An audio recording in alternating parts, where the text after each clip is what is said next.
Greetings, everybody, and welcome to another exciting episode of Tuhon and Son. This is part 2 of Dad's Rockstar stories.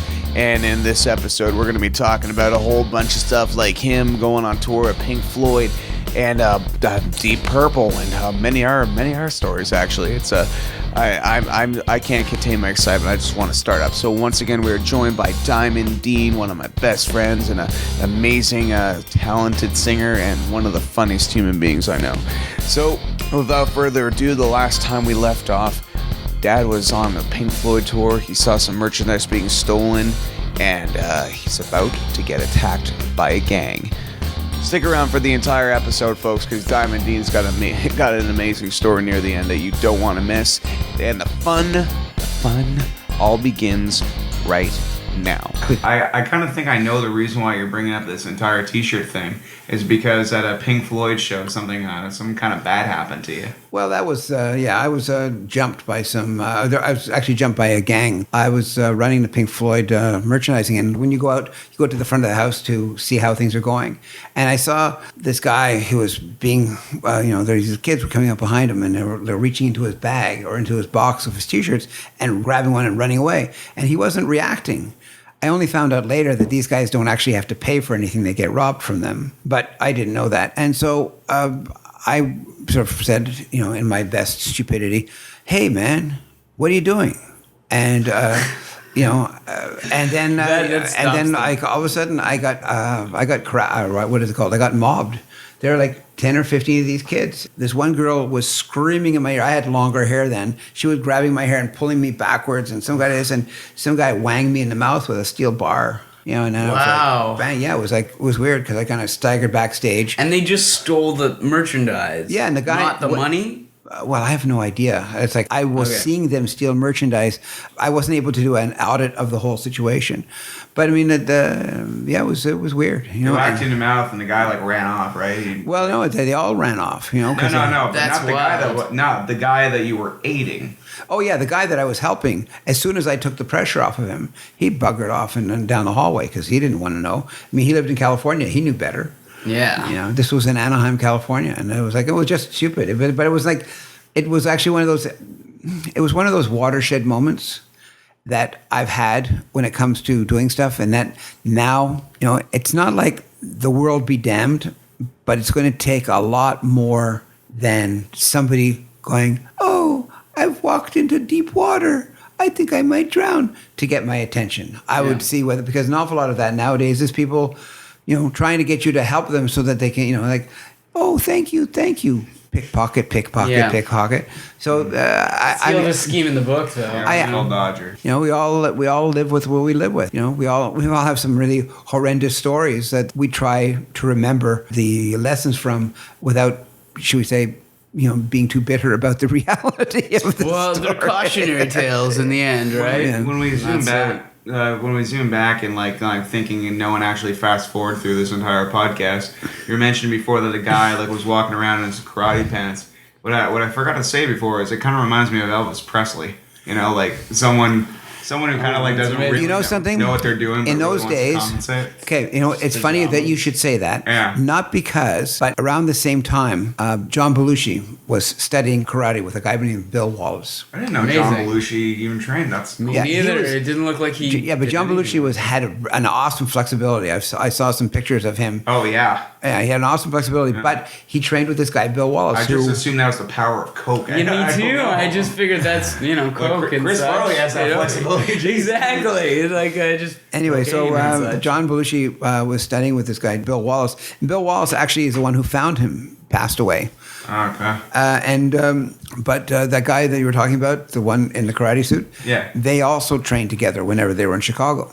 And, being as a lot of these guys did Second City stuff, which was basically in Chicago, there was Chicago. Yeah. Exactly. So a lot of these guys trained together. They interfaced.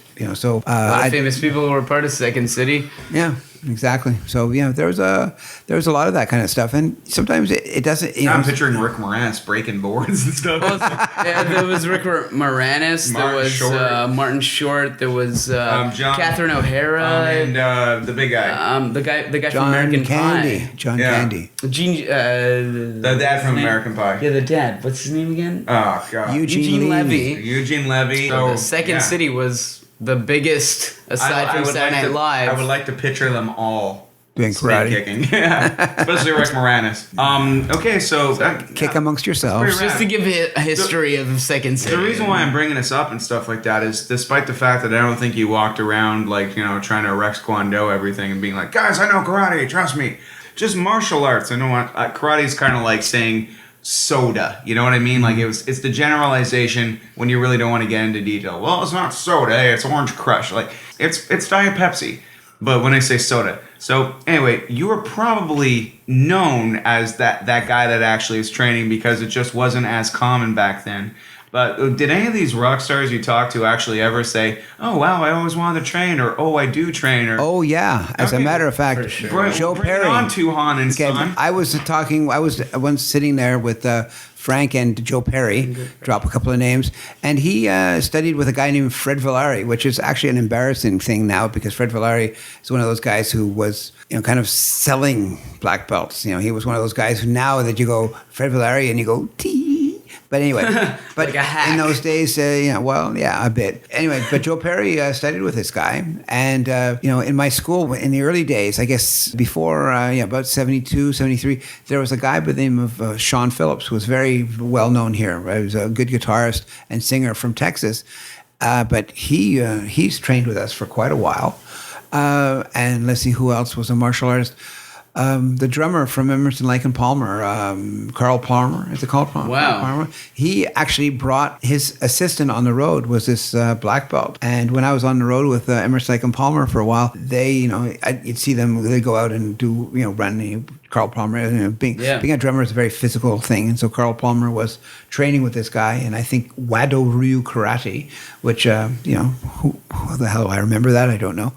But there are a lot of guys. And later on, you find out that, was it Foghat? Foghat? Yeah. Slow ride. Yeah, they, you know, I mean, there's a... Do a jump kick. No, but it's like we do karate, but really like slow ride, weed must have smoke. been You doing- just picture, Yeah, even if they're- you're not smoking weed, you put that record on So and weed Foghat was smoke probably comes doing out. Tai Chi or something.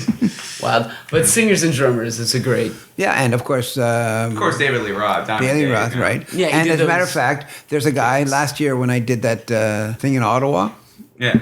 The guy who was doing the Japanese guy that did the sword thing. Yeah. He's David Lee Roth's sword coach. So Wow. They let David Lee Roth hold swords. yeah, I know, and it's funny because they showed they put a thing out with that guy, and you know, I'm sorry, like as a swordsman, David Lee Roth is an awesome singer. Anyway. As a singer, Yeah. I didn't know he knew anything about swords. So Yeah, you know, it goes both ways. Yeah, so anyway- and as a radio host, he has a radio show. Oh, really? Okay. As a radio host, he's a great singer. Okay. Yeah. When I was on tour, one time I was in San Francisco, and you know, I practiced Kajukenbo, and not very far from Winterland, where we were playing, I found a Kajukenbo school, and I went and visited them. You know, it was actually during the show. I was on tour with, I guess it was Genesis in those days, and I managed to go out, and you know, I took a cab, and it was like 2 minutes away, and I went in there, and I sort of like, "Oh, hi, Kajukenbo, this is really awesome." And you know, sort of had a very quick visit. And the irony of course, is I meet people now who remember me from that visit. Are you that Canadian guy that trained in my school once?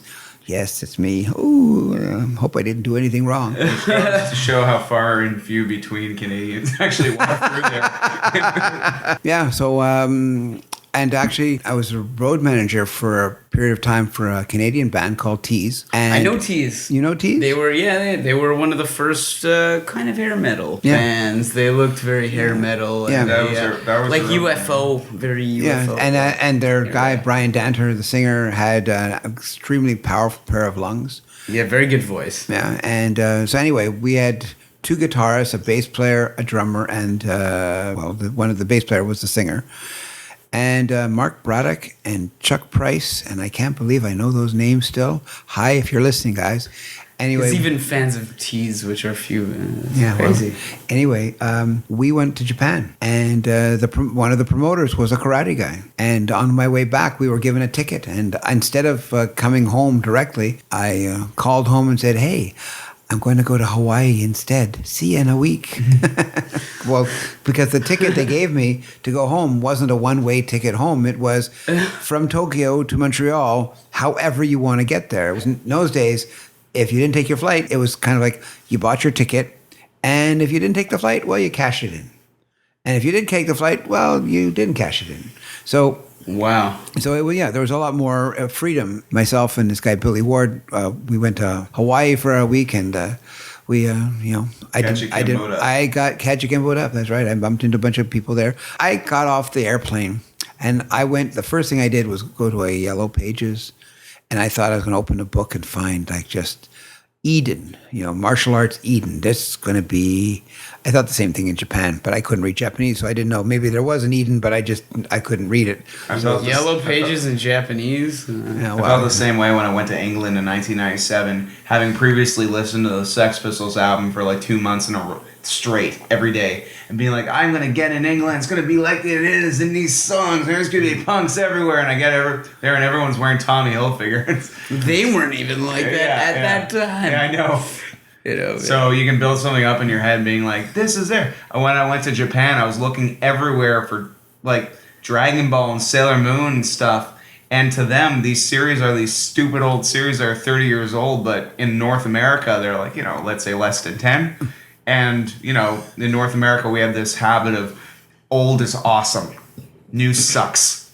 And there, it's quite the opposite. Old sucks. Let's move It's forward. not. That was last week. And it's funny because I've been to Japan for a couple of years, doing some martial arts stuff, and kind of funny because these guys are really nice to me. And so, as I go off to Ashibahara, the electric city, and I say, I'm looking for this. I was in that city. I was in that place for 20 minutes because of a scheduling delay. We had to get somewhere. I was there for 20 minutes. Does it still exist? Yeah. Oh yeah, So it's all awesome. kinds of but there was like a horrible. So every time Dad gets to go to Japan, I die a little inside, but out of jealousy. And I'm glad one of us is Dad. I lived through you. Okay. So, Okay. Yeah. Oh wait, sorry. I wanted to bring this up for Dean. You worked at a Kiss show, and you were Ace Frehley's spotlight, right? Yeah. Did to follow Ace Frehley? Well, it was like I did an AC/DC show and a Kiss show. That's amazing, dude. And you have, I can't even remember. I used to know all of this technical stuff, but there's a. Don't bother. I don't know any. No, but there was I don't think listeners. But there was a spotlight. There's a spotlight you have, and you're literally in the truss above the audience. Yeah. And you have this headphone thing on, and you're desperately trying to hear your cues over the screechy noise. Yeah. And God help you if you miss your cues. It's because it's like cue, spotlight 2, gel 4, on 3, 2, 1, now. And God help you if I was like, what, who, wait. You have these headphones that you're trying to just listen to stuff, and it's sexy for for the rehearsal, but boy, in real life, when everything's bam, bam. Yeah, and it's like, right, that wasn't meant for you. Like, I'm almost picturing like a taxi when you're in a taxi, and it's like, and a bunch of like addresses being yelled at you, and you're like, I don't know what to do. Well, no, I mean, if you're the guy, I suppose in the old days they just used to bring everybody with them, so everybody knew the show. But they can't do that. It costs too much money. You have a choice. You can pay almost no money for these guys on the road, but you have to pay for their hotel room and all their food. Yeah. And their transportation. Or you could pay a lot more money per day to have some guy. But if you have 5 days off, you don't have to pay the guy because he's not working for you. So there's a lot of reality about why you'd have a local guy doing the thing. But of course, you lose because you're trying to teach them the elements of a very fast cut show in 5 minutes. That is a really intricate, detailed show. Like me and Ryan have done a lot of shows, and it's one of those things where they weren't intricate, but there were still screw-ups. And it's like, just turn the mic on, and that doesn't happen. So with, like that's like, to hear all these because the guy on the pyrotechnics soundboard and such. is taking a chance. He's like, wow, that girl looked at me. Or like, what are all these buttons? To hear that there were all these, difficulties, but also technologically, you guys were limited compared to today. Well, yeah. With shows that were insane, like Pink Floyd and Kiss, as you mentioned. Well, yeah, but the thing is, those guys You did guys it made all, it happen, though. But those guys did it all, I would say, analog. Now it's electronic. Yeah. And like you bring your computer with you. All the cues are set. You just have to press a button and 15 faders go up and down, and the light just sort of like the stage environment changes. And people go like, "What? How did that?" One of our not our last shows, one of our earlier shows, we had Kevin Skelsall on. He was telling us about a guy that was, actually a guy from Toronto who was the person who actually made the transformation from stadium shows that didn't really matter to stadium shows that were an all-inclusive experience that really became A world why. tour. Yeah, a world tour. Like, why do people go and spend hundreds of dollars to be in this thing? He would organize these? Or He would- came up with the basic, I guess you could say the ground rules of it. Okay. I don't Great. remember the guy's name though. I don't remember either. But I'm just saying that it's an actual science. There's that, but for example, everything from the moment the first person, when the doors open, comes in and sits down, you're trying to get them to go and buy some more food, buy some stuff, Yeah. relieve more money there than they thought they had to.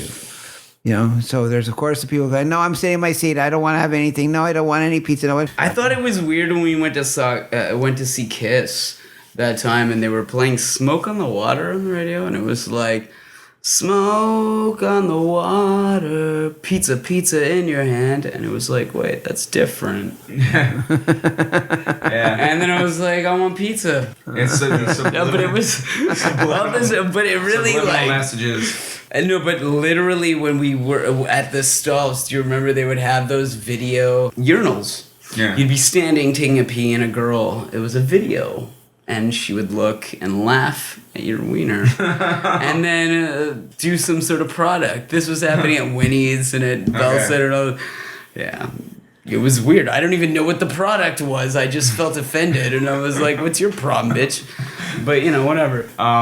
That out of all that time working on the road and stuff, and people generally probably knowing you as the guy who trains or stuff like that, did you find that any kind of tough bonehead guys, like considering most roadies are jackasses, went out of their way to kind of with you? Not really, because there's really a wall that you don't realize, but it exists between the local guy who is working for the local promoter and the guy who comes in working for the band. Because the guy working for the band has kind of a position that is unassailable. I mean, you can't do anything to him. You can't beat him up. Not that you'd want to, but I'm just saying that you can't do it. So he's got this kind of invulnerability. Anyway, so in Montreal, the union guys have been, they're professionally enough considered that a lot of them go out on tour anyway. A lot of the acts are, it used to be that there was never any union acts in rock and roll. And so they would go out and do things like the ballets and, the big shows. Why? Because they're the ones that would follow union rules and do things like the IATSE union. And that actually was another thing, back to the Rolling Stones. There was a guy named Chip Monk who was a lighting designer. Chip Monk? You heard of him? His name is Chip Monk. Yes. No, I haven't heard of him, but he's got an awesome name. Okay, well, anyway, Chip Monk was a lighting designer from Broadway. And anyway, he became like a production guy on the Rolling Stones tour. And the thing is that he started bringing in a level of professionalism that hadn't existed in rock and roll. Before it was just long hair, hey man. And then, mid-70s, everything just started growing exponentially. It was just I can only imagine that Chipmunk would do things up higher. No, actually, but it was he was sort of like a production guy, but his whole thing was getting that stuff in, getting it well set up. Yeah. And creating the environment, but creating the magic, because that's really what that's all about. I mean, there's a reason why people are willing to spend an inordinate amount of money on, should we say, an escort. The reason that you're willing to spend all of that money is because that escort is going to make your life happier than you think it's possible to be. Now, whether or not that's true or not, it doesn't matter, because you're selling the illusion. So rock and roll and show business is no different from that. You're selling the illusion. But was there a band that you had met that were like, no one's gonna with these guys. Like, You mean besides like Led somebody Zeppelin? that you had no, but somebody that you had personally worked with, and not in a Well, no, negative bec- way, but sort of like, wow, that's an intimidating tough guy. That's a band that they're maniacs, and if anybody comes in, Well, no, they'll because rip them apart. because the reality is they're musicians. Yeah. And musicians are artists. And artists, there may be the guys like, the We Sex fight like Pistols that no, it's not even that. It's just like, they're buying into a thing, an image that says, here I am, like, what's his name from the Sex Pistols, like that. Johnny Rotten. Is like, Sid Vicious. Both of them we could have, Sid Vicious was like a 100-pound guy who liked to buy Vogue magazines, you know what I mean? Like, the whole Vicious thing is like, rock and roll history and everything about it, it's like if someone wrote an article, let's say I write an article about Dean here, and I'm like, Dean was 6 feet tall and he breathed fire, and every person he saw, he kicked him in the face. And if there was 3 articles that kind of said the same thing, and then there was no articles in existence, even if they're all complete bullshit, 30 years later, it becomes fact. But Sid Vicious didn't have Facebook like, thanks last night for buying me that muffin. You know what I mean? Like, now you get that. Like, you want to be a badass, I'm from hell. Yeah. And then it's like some cute girl with glasses saying like, it was so good to eat chocolate with you. Because in my head, I want to believe like Molly Crew would bite your head off, like, that's part of the image. That was my question, sort of, if there was a band that was so intimidating and actually genuine to their image. Or not even like bands that on not stage. that I ever met. Okay. There are people that are actually really good, who are still martial artists, and a good friend of mine, I mentioned him a couple of times ago, Barry Danlin, out of New York, or actually New Jersey, but he's an awesome musician. I mean, he just finished touring with Bruce Springsteen and the E Street Band. He was, the 4 or 5 horn players around him. He was one of those guys. He's an awesome trumpeter, and he has come out with albums. And he's a highly, highly regarded jazz trumpeter. And at the same time, I mean, this guy does Kali, which is Filipino martial art. Blades. And he's in his later years. Well, no, he's mid years, and he's not 15, but he's I guess he's in his 40s now. But but he is like really awesome guy, and he does catch-can wrestling, which is like, it's not like I'm going to wrestle with you or a professional wrestling. It's like, I do this thing called a fish hook. Which is that? That's kind of if I put my finger in your eye and I pull the eye out, or I put my finger in your mouth and I pull it back. No, but he's a real martial artist. He isn't just like a pretender guy. Yeah. And he he does this kettlebell thing, and he's in really, really good shape. And there's a lot of guys out there, that are part of the background that you would never think of that do that. But, it's like that. Makes you think, like Rick James, like someone's screwing with him, and all of a sudden he snaps his finger and all of his torn section becomes ninjas. But did you guys ever have to like protect a rock star by someone's psychotic or something? Because the people who do that kind of protection, security, they're real security. They have real guns. Yeah. They can really shoot you. You ever hear of any stuff like happening where someone no, but nowadays, like the Rolling Stones, I hear he hires ex-SAS people to take care of him. Yeah, like these are real guys. And SAS are the guys that, basically were there a long time before. Like you hear all these other hotshot international whatevers. The SAS are kind of like the granddaughters to all that stuff. They're the guys who, when the Iranian embassy was being held in the 70s, they're the ones who went in upside down from a helicopter and smashed through the windows. I mean, these guys are for real. And, eventually, of course, they retire and they need jobs. And, that's the kind of people that they hired. I mean, the Iraq War and the Afghanistan War created an awful lot of these guys. They went in there, they worked, 10 years, 12 years. That's enough for like 4 or 5 cycles of really good, well-trained people to come out looking for work. We all talk about guns. Well, there's guns and there's places that you're not allowed wearing guns, but they have some kind of weaponry, and God help you if you cross them, because they've learned how and when to strike the hardest and the deepest, and they know. All right, the last one of the day. Dad, you mentioned a bunch of bands, and hopefully Frank Marino and Mahogany Rush. I would love to have Frank on this show. Frank knows how to tell stories. But Dad, you've met all these people, and you've kind of done it in a way where you're not a musician, you don't want to be a musician, and generally you don't really get starstruck by rock stars. I'm like, I guess over the period of my life, I have met, especially in my infancy, a bunch of people that other people would regard as martial arts type of rock stars, but I wouldn't even know. Dad, out of all these people and all these experiences, when were you actually starstruck? Well, actually, it's kind of funny because it's one of those questions that actually makes you kind of tongue-tied because you started thinking about that. We were in Los Angeles, 75 or 76.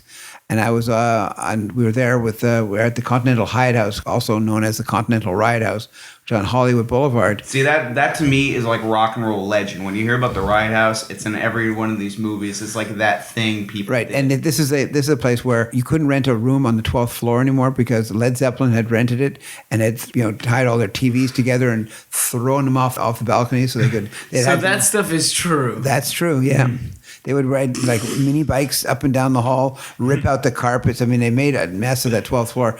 But anyway, this was what was funny. You're like, our managers, we can get away with anything. They used a bunch of women as a ladder to climb to the third floor. Like they just pile up on top of each other. But it was really amazing because it's only I learned in retrospect. What happened is that I guess it was 76 and this local band had just finished recording this album and they were putting together a tour to support the album. To know that band. Yeah, it was the Bee Gees. And it was like, they were there. It was Robin and, the Maurice and his brother. And they were there. And all of these guys that had seen guitarists and whatever, and they became the backing band. And they were all being assembled at the Continental Hyatt House. And it was kind of funny because it was like, you're there. And it's just like when you're part of an entourage, a greater entourage, you're kind of given the responsibility not to be a jerk. Because if you become a jerk, then it's quickly spoken of to everybody. I mean, it's one thing if you happen to have a conversation with them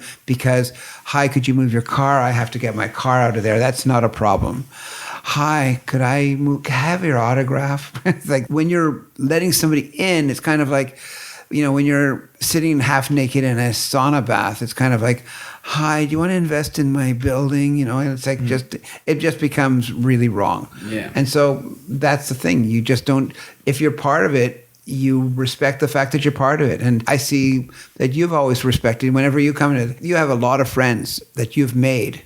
But one of the things I've noticed that you always do, Ryan, is that you always respect the fact that they are who they are. I mean, you don't sort of go and go, hey, these are my friends in, and I'm not going to say which bands because he does that to me all the time, and my band hasn't existed for 9 years. That was a good example, otherwise. Yeah, but Dean Ear's present company. Dean Ear is like the greatest singer in the world. So. From Psychotic Ford, it's like from people who. Well, are anyone who wants to hear Dean sing, look up a video. They can go themselves. So that's it. Anyway, look up a video called "Breaking Out." They should just listen to somebody who has real stories. Yeah, but the thing is, Psychotic 4 Breaking Out on YouTube. Shut up.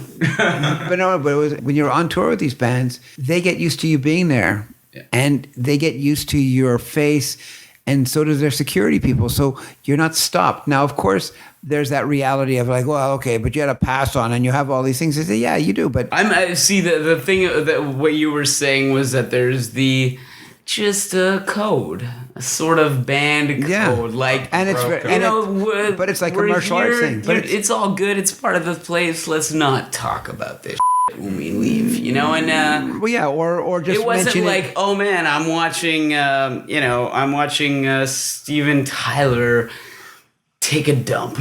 You know what I mean? Like right now, on their phone. And I just saw his junk, and it's a general text to like 85,000 people.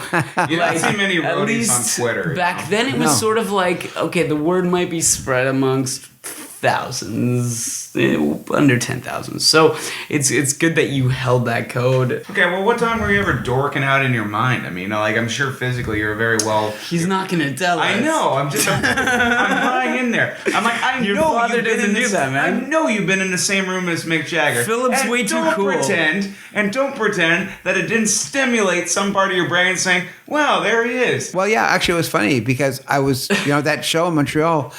I was really pissed off actually because the problem is that when you have a big show, or when as high profile as the Rolling Stones are, And it was in the old Montreal Forum, so which is much smaller, more intimate environment than it is at the Bell Center now. We were all these production guys, and we thought to ourselves, this is a really hot band. This is when they were just coming out with all of their best material, so it was really And you interesting. used to get their albums every Christmas when you were a teenager. Yeah, exactly. Anyway, so you get stuck sometimes, in a production thing because when you're the guy that's always there, then the promoter brings in his friends who, he doesn't know what to do with them. They don't want to pay for a ticket. He can't put them backstage because they really don't, these guys are like middle-aged guys that would rather just sit around and smoke and have a beer or have a drink of some sort. So what you do is they get these guys and they put them at the soundboard. Now, it's because the reason they put them at the soundboard is because not because their feeling is that a security guy isn't a security guy. It's the guy who's just going to say, "Don't come and don't put your drink on the platform. Don't put your drink on the platform." So it wasn't like that. So all of the guys who were there who should have had the decent positions to actually see the show got stuck. I got stuck at the bottom of the backstage stairs. Oh, and this is like one of the rare times when you're just like, I can't wait to go to work today. I'm gonna get to see the Stones. Yeah, That's exactly. Part of that. Yeah. We've all been part of that. Yeah. I agreed to do exactly. this. Yeah, I was at the bottom of the stairs. It was dark, and basically it was just to make sure that whoever went up on stage had one of their approved passes. Yeah. So I look around and I don't see anybody, and then I look down because they're all really short. And I'm like, oh gosh, it's them. It's like it's not their children, it's them. So you're just being So calm and funny. collected, and your mind's going like, wowee. Well, This yeah. is all equivalent to like being like, and then I was like, and then when they put the nails in Jesus's hands, it was like I couldn't see because that big finger was blocking. One of the things that was most, I don't know, I guess edifying, the best part was the fact that you'd see bands like, we did a lot of shows, and when you're a promoter, you just promote everything that's going to sell. Yeah. You don't promote only the good acts as far as that's concerned. And people could say, well, what do you mean the good acts? Well, as far as a promoter, a good act is an act that makes money. A bad act is an act that doesn't make any money. Yeah. So we had, we once did a show with the Village People. And the thing is, this is an act that came out of the bathhouses of New York. Well, no, Yikes! well, no, because this was for gay America in the big city. They didn't have. They were a very liberating band. Well, I'm sure. no, it wasn't so much that. It was like this was also the place where Bette Midler came out of. Yeah. Because these would be the whole idea of in the Navy, YMCA. I mean, there were all these anthems to male love, and so that was fine. But the reality was that these guys would come across and it's very similar to cosplay. It's like wasn't like there was this whole thing of like I'm not a policeman but I can play one, and I'm not a construction worker but look at my boobs. They had the Indian, the Navy guy, and the policeman. And But so in the end, it wasn't much different from Kiss, really. They had the demon, the spaceman, the cat, and the Well, no, something. I agree, And then but- you had, right, but the those things- counterpart, which they were... all I'm saying is that they were playing to an audience. Yeah, exactly. Different audience, Did the fans but... dress up as them? And the Village People? No, because there was this was like a Okay. I would have thought they would I would have. have thought Well, I people mean, would be wearing hard hats. You have to understand, I could care less. I was in the backstage area. I was doing other stuff. What the audience was dressed like, whatever. But it was funny because the reason I'm bringing it up is because this guy Alan Carr, who was their producer, he was the guy in the big, huge, the whole flowing caftan thing, and he came in from New York and he was doing this thing, and so the police officer guy who was doing all the lead singing, he actually sang. Yeah. But the other guys, they were lip syncing, and they had 4 other guys backstage with monitors who were doing all the singing because you can't dance around like that and actually sing in a microphone. And it was before people would nail you on lip syncing. Exactly. Like they do today. Well, it wasn't lip syncing; it just was not lip syncing. syncing. No, but just not syncing. They were mouthing. They were mouthing, words. right. So that's lip syncing. Yeah, okay. To the backstage people, And- which everyone gets in trouble for. Well, right, but the thing is, all they had to do is not turn on the microphone, so they were singing. They just weren't singing that anybody could hear. Yeah. And these were just backing singers. Yeah, but even the Village People were somewhat like I don't want to call them a novelty act, but they're definitely just like one of those events. It's not like they're those jackasses from Nilly Vanilli accepting a Grammy for lip singing. Okay, like For the longest time, I wasn't sure if anybody in Kiss could actually play music. I thought, very easily they could have been guys who just, had guitars and were playing along with a soundtrack. There's two types of people in this world. There's people that like Kiss and people that don't. And yeah. And Dean and I are like one of those guys, two of those people that really like Kiss, and we even appreciate the 80s corny stuff that everyone hates, and just being like, that's awesome, man. Whatever. Yeah. Well, at that point, it's subjective. Yeah. You know what I mean? Like, Kiss, it's not just the image. Yeah. Okay, that's where I sound like a dumb fan. It's not just the image, man.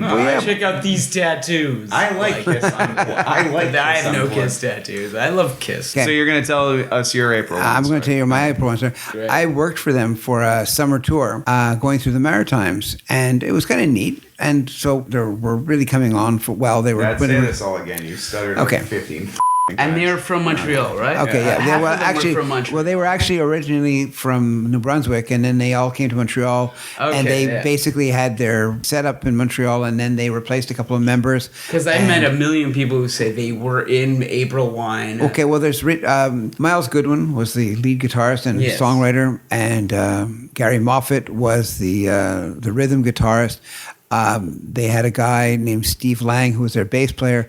Yeah. Jerry Mercer was their drummer, and Well, when was Henman? When was Henman in there? before he was at the beginning. But Yeah. weren't they? I had heard that they were one of the first to use pyro. Also, again, Everybody says stuff like that. Anyway, were they like that? Who I don't really know. But I believe that guy Richie Henman was. There were two brothers. There were Richie Henman and I think and his brother, and I don't know. Could be. I'm very bad because I don't remember exactly where they were because I wasn't with them in those days. Anyway, so they had 5 guys in the band. And what happened is that I'd just come off the Pink Floyd tour, and they wanted somebody to work. So I was fine. I'll do this job. The problem is they also hired the sound and lights from Pink Floyd. So you had essentially a support group of people, the sound and lights people, who saw themselves on a higher social level than the band did. And normally the pecking order of a band is that the band's roadies, sound and the lights after them. So whenever you, for example, got something done, if you were loading up a truck, the band's gear was always the last to go out, the first to go in. But these guys were such rock stars Rockstar lights. in their mind that they would start loading the truck up first. And our chicken road manager, was in such awe of them that he never busted their balls on it. It's like, look, we are the band's roadies. We are supposed, their whole thing was like, hey, man, be cool. And it kind of reminds me of the same dumbass thing that people would say. What do you mean, be cool? How, hey man, be cool. That's like, what do you mean, be cool? That mean? That means don't embarrass me in front of the people I want to. When I walk down the street in New York and everybody goes, wow, that's Pink Floyd Sound and Lights. You're one of the few non-hippies amongst a bunch of hippies. So it's just a drag because all we were looking for was, when you're the band's crew, you don't have to show up with the crack of dawn. You generally do anyway, but it's kind of like you don't have to. It's kind of like if you're the person going to do the serving of the food, you don't have to show up 5 hours earlier to cook it. That's the cook's job. And then after it's all done, then they have to clean up the kitchen. Like that's just the way the cook thing works. And if the server, well, they show up, an hour or so before, make sure the table is set, and then they serve the food and they bring the food out, and then that's what they do. So we were the people who did the band stuff. And because we were the band's roadies, that whole thing. So you set the line, they do their sound check, you give the other band, whoever's opening up, a bit of a line so they can set their stuff up. You get ready, the show starts, bang. After the show's over, you put your stuff away, and you're first to load up. And so you get to go back to the hotel maybe an hour earlier than the sound and lights do, because that's just the way things are. If you're finished first, you put your stuff in the truck first. And therefore, once the stuff is in the truck, whoever's the load master loads the rest of the stuff. But everybody was they were so happy to go, we have the sound and lights of Pink Floyd. Mm-hmm. You. But they weren't Pink Floyd. No, they weren't. They were, they were the guys. There wasn't the. They're Pink Floyd's flashlight. Yeah, They well, were April Wine, and that's yeah, but no, but the sound system and the lights were a company that was set up by Pink Floyd. Graham Fleming was the name of the guy that was running it for them. But that was it, and these guys, of course, they like playing the Pink Floyd card enough so that hey. why not? Why not play it? We're going to get treated like rock stars in Canada. All the guys who are in the management of the band just think we're ace. And so we're going to play this because, invariably when you're working for Pink Floyd, you're not getting treated the best. You get to show up at 5 a.m. and get leave at 3 a.m. and show up at 5 a.m. the next day, after 2 hours sleep. So, you're not really getting like this really hearty, slap on the back. So if you get a bit extra, you get seconds on a second string tour. Hey, go for it. All right, so I've got an April Wine story. Yeah, you got an April Wine Appropriate, story. though. It's a little gory. Yeah, sure. But everybody needs to know this. Not really, because it has in the end, it has nothing to do with April Wine aside from the title. But my old band was signed to a record label, Indica Records. Two of the people who got hired on for press, for what's the word I'm looking for? Whatever, they did that. They both had worked with April Wine. They were in their late 40s at the time, maybe 8 years back. So, they had been around. I was in Hamilton doing a show. I had heard before I went to Hamilton that it was, and I'm paraphrasing, Canada's asshole. So that was what everyone had told me going to Hamilton. I wanted to do a vocal check. My guitar player was outside. He was talking to some homeless guy who was accosting him, like very, very physically. Very physically, like, oh man, you know me, man? And he was grabbing him by the jacket. And my guitar player, Dave, was very big, but was just sort of being very patient. He was an older homeless man. He was very skinny and tattered clothes, typical. Seemed nice. He wasn't confrontational. I went outside to talk to him. And I was like, what's the problem? And he's like, you guys are in a band?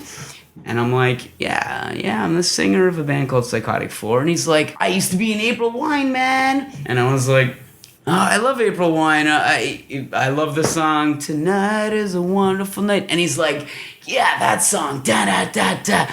Hey man, you want to buy this vacuum?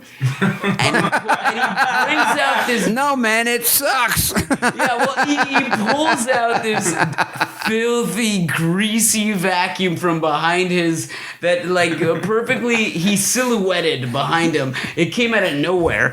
He pulls this vacuum, and he's like, yeah, and it's got a clear vacuum, instead of a vacuum bag, it's got a sort of cylindrical, clear plastic. Instead of a vacuum bag. Pulls it out and he's like, yeah man, it's a Dirt Devil. It's a real master. I was in April Wine. This is the Dirt Devil. You want to give me... He's like, I'll sell it to you guys for $10. And we look at it and it's like, it says it's a Hoover. And the wire is cut. And you're not in April Wine. And he's like, yeah, man, I was in April Wine. And then they were like, Psychotic 4, come back in. We need sound check again. And then we left the guy with his Dirt Devil that had a cut wire. It wasn't even a Hoover. He lied about April Wine. It was wireless, man. It was a wireless vacuum cleaner. Yeah, he was like, oh, man, it's a Dirt Devil. It's heavy duty. So you left him in... I thought you said it wasn't a funny story. That's a very funny story. No, but he was anyway, so every person you meet on tour in Canada, and I've met several bartenders, barmaids, fathers, bartenders' fathers, who have had some sort of connection to April Wine. It's like I could say yeah, my dad passed away, but he was in April Wine, and someone wouldn't even question it. But it's not true. He was an investment banker. He wasn't part of April Wine. But that's but he wanted to be. It seems like April Wine is the Kevin Bacon game to Canadian Rockstars or something. Yeah. Exactly. I'm a fan, though. I love the band. Yeah. A great band. Love a bunch of their songs. I normally, when we talk, there's always a tie back to the martial arts because of that. Yeah, well, that's the thing. Is there any tie back to the martial arts we could go to before leaving, considering people are going to be like, dude, this is awesome, man. That's awesome. And then you have the art people being like, where's the jump kick? Yeah, exactly. We jumped a shark. That's what we did. Had